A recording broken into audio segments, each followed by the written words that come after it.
நம்ம எல்லாரும் கடவுள்கிட்ட போய் எந்த குறையும் இல்லாம மகிழ்ச்சியா இருக்கணும் அப்படின்னு வேண்டுதல் வைக்கிறது தான் வழக்கம்.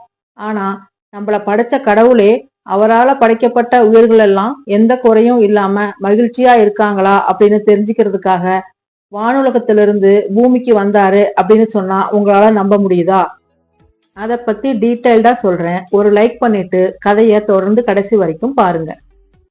ஒரு நாள் படைப்பு கடவுளான பிரம்மாவுக்கு அவரால படைக்கப்பட்ட உயிர்கள் எல்லாம் எந்த குறையும் இல்லாம மகிழ்ச்சியா இருக்காங்களா அப்படின்னு தெரிஞ்சுக்கணும்னு ஒரு வினோதமான ஆசை வந்துச்சு.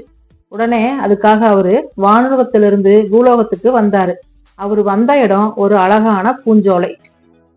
அந்த பூஞ்சோலையில இருக்கிற பூக்கள் கிட்டையும் மரங்கள் கிட்டையும் குறைகளை கேட்டு தெரிஞ்சுக்கணும்னு ஆசைப்பட்ட கடவுள் தன்னுடைய உருவத்தை மாத்திக்கிட்டு மெல்ல அந்த பக்கமா நடந்து போனாரு.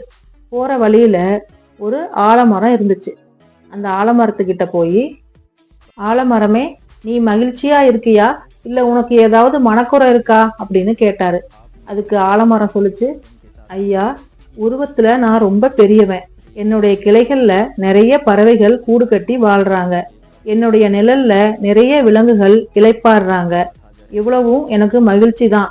ஆனா இவ்வளவு பெரிய மரமான என்னுடைய பழங்கள் ரொம்ப சின்னதா இருக்கு. இதுதான் என்னுடைய மனக்குறை அப்படின்னு சொல்லுச்சு. அதை கேட்டுட்டு அமைதியா அங்கிருந்து போன கடவுள் கொஞ்ச தூரத்திலேயே ஒரு வேப்ப மரத்தை பார்த்தாரு. அந்த வேப்ப மரத்துக்கிட்ட போய், வேப்ப மரமே, நீ மகிழ்ச்சியா இருக்கியா, உனக்கு ஏதாவது மனக்குறை இருக்கா அப்படின்னு கேட்டாரு. ஐயா, என்னுடைய வேர்ல இருந்து இலை வரைக்கும் எல்லாமே மருத்துவ குணங்கள் உடையது. மக்களுக்கு நான் ரொம்பவும் பயனுள்ளவனா இருக்கேன். எனக்கு மகிழ்ச்சி தான். ஆனா நான் என்னுடைய பழம் கசப்பா இருக்கிறதுனால யாரும் விரும்பி உண்ண மாட்டாங்க. அதுதான் என்னுடைய மனக்குறை அப்படின்னு சொல்லுச்சு. அடுத்ததா கடவுள் ஒரு பலாமரத்தை பார்த்தாரு. பலாமரத்துக்கிட்ட, பலாமரமே, நீ மகிழ்ச்சியா இருக்கியா, உனக்கு ஏதாவது மனக்குறை இருக்கா அப்படின்னு கேட்டாரு. அதுக்கு பலாமரம், ஐயா, என்னுடைய கனி மிகவும் இனிப்பானது.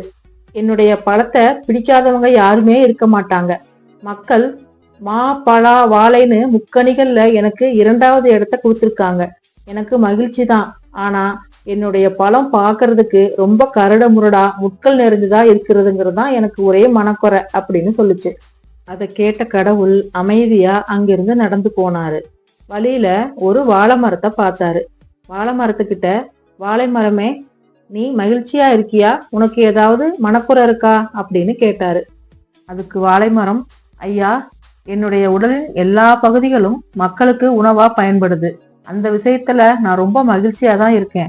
ஆனா என்னுடைய வாழ்நாள் ரொம்ப கம்மி. அதுதான் எனக்கு ஒரே மனக்குறையா இருக்கு அப்படின்னு சொல்லுச்சு.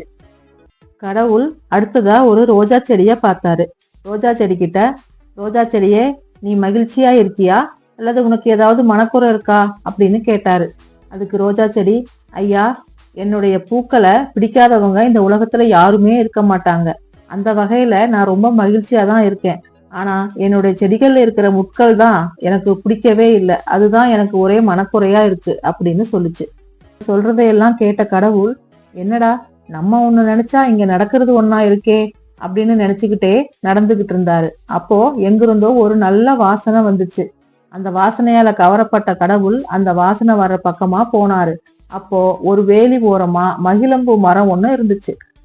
அந்த அருமையான வாசனை மகிழம்பூ மரத்துல இருந்துதான் வருது அப்படின்னு தெரிஞ்சுக்கிட்ட கடவுள் மகிழ மரத்துக்கிட்ட போய் கேட்டாரு. மரமே, நீ மகிழ்ச்சியா இருக்கியா, உனக்கு ஏதாவது மனக்குறை இருக்கா அப்படின்னு கேட்டாரு. அதுக்கு அந்த மரம் சொல்லுச்சு, நான் ரொம்ப மகிழ்ச்சியா இருக்கேன் ஐயா அப்படின்னுச்சு. கடவுளால அதை நம்பவே முடியல. ஆனாலுமே நீ மகிழ்ச்சியா இருக்கியா, உனக்கு எந்த குறையுமே இல்லையா அப்படின்னு கேட்டாரு. அதுக்கு அந்த மரம் சொல்லுச்சு, கடவுள் எனக்கு கொடுத்ததே போதும், நான் ரொம்ப மகிழ்ச்சியா இருக்கேன். என்னுடைய மலர்கள்ல இருந்து வர நறுமணம் இந்த சோலை முழுக்க வீசிக்கிட்டு இருக்கு.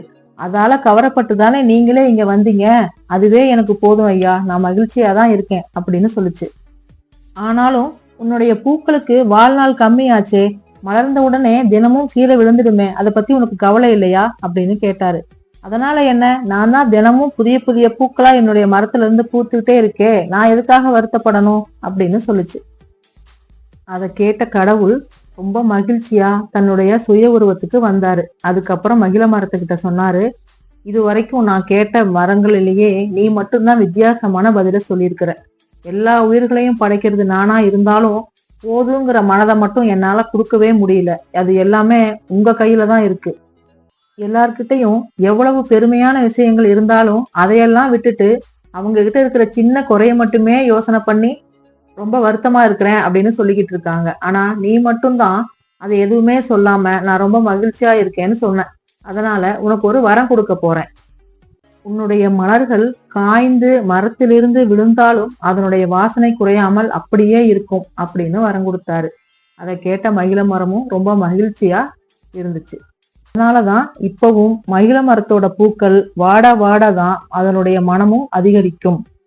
போல நம்மளும் நம்ம கிட்ட இருக்கிற சின்ன சின்ன குறைகளை பத்தியே யோசிக்காம நல்ல விஷயங்களை மட்டும் நினைச்சு மகிழ்ச்சியா வாழ்ந்தோம்னா நம்மளும் மகிழ்ச்சியான வாழ்க்கைய வாழலாம்.